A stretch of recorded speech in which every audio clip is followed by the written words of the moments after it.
Diqqat, tezkor xabar. Dollar yig'ib qo'ygan barcha fuqarolar tezda xabardor bo'ling. Hozirgina dollar kursi belgilandi.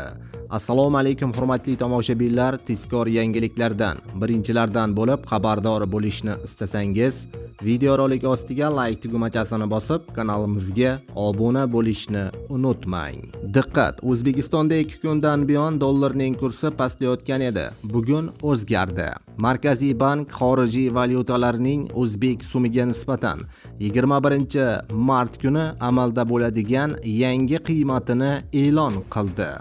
Unga ko'ra, Rossiya rublining kursi 2,78 so'mga pastlab 153,22 so'mni tashkil etdi. Yevro kursi 48,07 so'mga tushib 14,044 so'm bo'ldi. AQSh dollarining kursi 14,07 so'mga ko'tarilib 12,940 so'm bo'ldi, deyiladi xabarda.